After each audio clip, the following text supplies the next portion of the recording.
जय जिनेंद्र दोस्तों, आप सभी का मेरे वीलॉग पर स्वागत है। जैसा कि मैंने आपको प्रीवियस वीडियो में बताया था कि हम लोग पदमपुरा जी अतिशय क्षेत्र आने वाले हैं।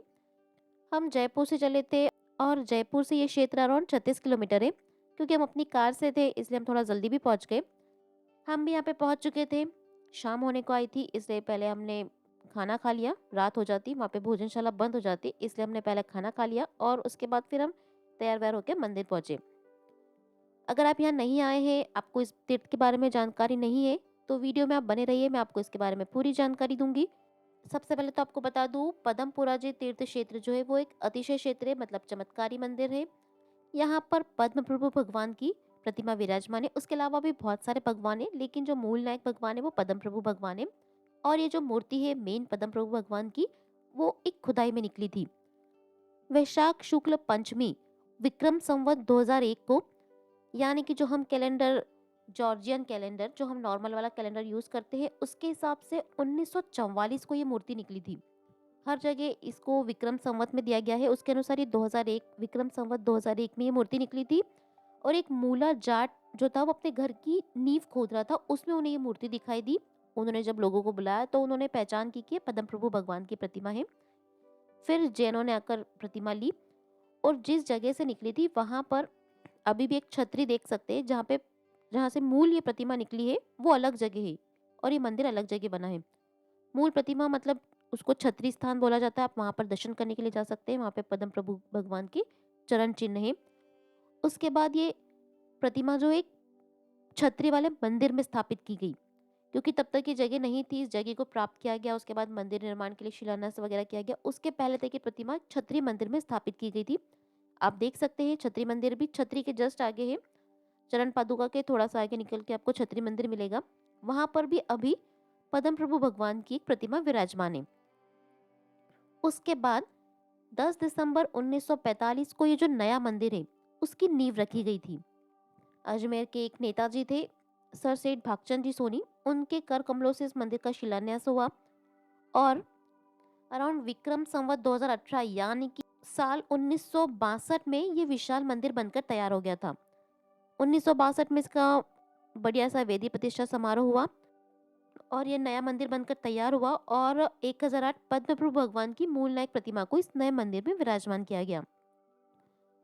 इस मंदिर के तो वैसे भी कई सारे चमत्कार है, लेकिन कई लोगों का मानना है कि जिनको भूत प्रेत या वो चढ़ जाते हैं इस मंदिर में, वो भी उतर जाते हैं, ऐसा लोगों का मानना है।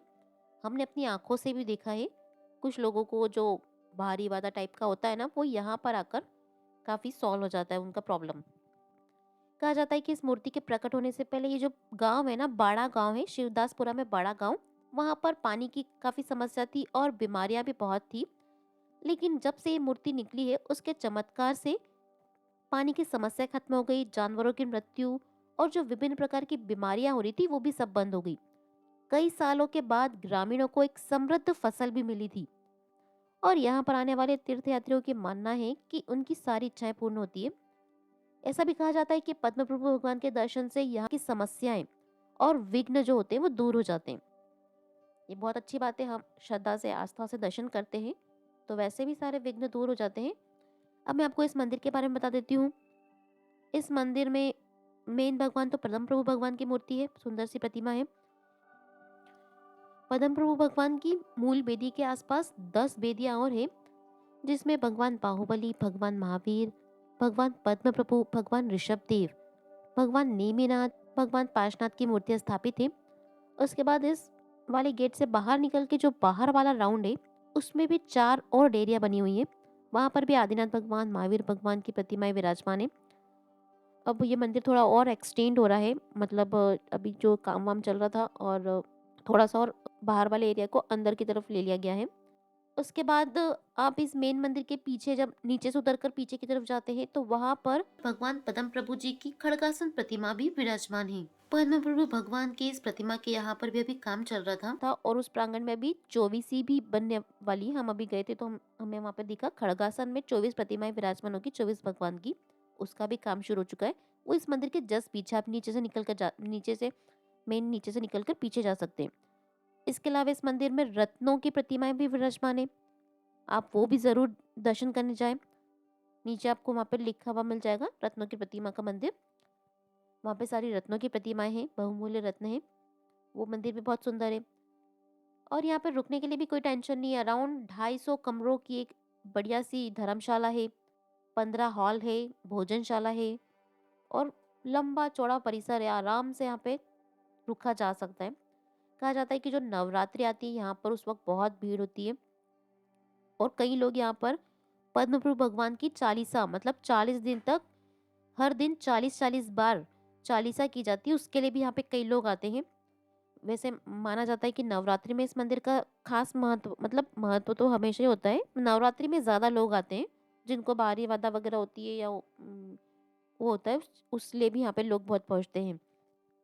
हम भी यहाँ पे पहुँच चुके थे, शाम को हमने बढ़िया आरती वगैरह कर ली और चालीसा भी की हमने, 3 बार चालीसा करी, आरती करी और फिर हम वैसे छोटा गिरनार जी के लिए भी यहाँ से निकले थे। लेकिन क्योंकि रास्ता थोड़ा सुनसान था, हमें थोड़ा डर लगा इसलिए हम वापस आ गए। 2-3-4 किलोमीटर के बाद हम वापस आ गए।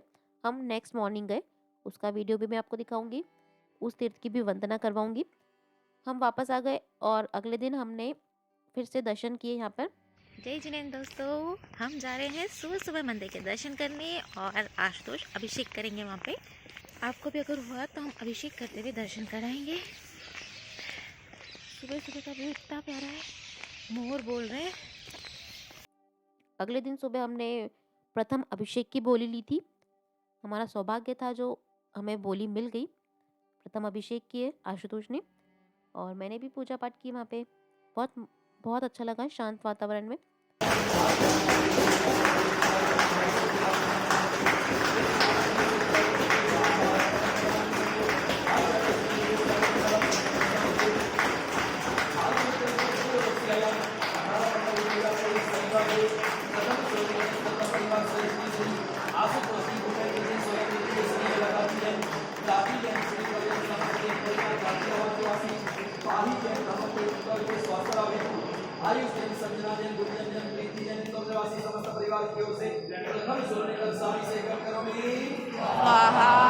अगर आप यहाँ पे पहुँचना चाहते हैं तो मैं आपको रास्ते भी बता देती हूँ। अगर आप सड़क मार्ग से आते हैं तो जयपुर आ सकते हैं। वैसे अगर आप लोग पब्लिक ट्रांसपोर्ट से आते हैं तो उसमें भी कोई दिक्कत नहीं है। आप जयपुर तक ट्रेन या बस से आ सकते हैं। उसके बाद जयपुर से आप शिवदासपुर तक के लिए कोई भी बस पकड़ सकते हैं और फिर वहाँ से शिवदासपुर से आपको कोई भी ऑटो वगैरह मिल जाता है जो आपको मंदिर तक छोड़ देता है। इसमें कोई दिक्कत नहीं आती है, आराम से पहुँचा जा सकता है। उसके अलावा चाकसू, निवाई, टोंक से भी यहाँ पे बस सेवाएँ मिल जाती है जयपुर से शिवदासपुर, शिवदासपुर से आप यहाँ पर पहुँच सकते हैं। अगर आप ट्रेन मार्ग से आते हैं मतलब बाय ट्रेन आ रहे हैं तो पदमपुरा जयपुर, जयपुर तक आप ट्रेन से आ जाइए या फिर सवाई माधोपुर भी एक ट्रेन का स्टेशन है, आप वहाँ पहुँच सकते हैं। उसके बाद आप समिति की बस से भी आ सकते हैं या फिर जो मैंने आपको बताया पब्लिक ट्रांसपोर्ट उससे भी आ सकते हैं। अगर आप बाय प्लेन आ रहे हैं तो सांगानेर में जयपुर के सांगानेर में एक एयरपोर्ट है, आप वहाँ तक आ जाइए। उसके बाद आप बस वगैरह या पर्सनल व्हीकल से आ सकते हैं। जयपुर के आसपास भी कई सारे तीर्थ हैं जैसे छोटा गिरनार जी है, चूलगिरी है जयपुर में, सांगानेर का जैन मंदिर है। इस तरीके से आप अगर यहाँ पर आते हैं तो बहुत सारे तीर्थों के दर्शन हो जाते हैं। जयपुर के आसपास भी आप कई सारी जगह जा सकते हैं। उससे थोड़ा-सा आगे बढ़ेंगे तो आप महावीर जी आ जाता है, तिजारा जी आ जाता है, बहुत सारे तीर्थ हो जाते हैं। आप यहाँ पे पद्मपुरम में ही पद्म प्रभु भगवान के दर्शन करने के बाद छतरी वाले मंदिर के दर्शन करने भी ज़रूर जाएँ। छतरी चरण जहाँ पे निकले थे वहाँ पर भी आराम से जाया जा सकता है। वो भी पीछे ही किसी से पूछ के जा सकते हैं वहाँ पर। कहा जाता है कि यहाँ पे अनेक चमत्कार होते हैं, जिन्हें व्याधिग्रस्त व्यक्ति उनकी व्याधियाँ मुक्त होती है, लोग खुश मन होकर यहाँ से वापस लौटते हैं। तो आप भी ज़रूर इस मंदिर के दर्शन कीजिए। हमारे द्वारा दी गई जानकारी आपको कैसी लगी हमें कमेंट करके ज़रूर बताइएगा। और छोटा गिरनार जी तीर्थ वंदना के लिए आप बने रहिए हमारे चैनल के साथ, सब्सक्राइब कीजिए। आपको हम ज़रूर अच्छे-अच्छे तीर्थों के दर्शन कराएँगे और भी दूसरी चीज़ें दिखाएँगे।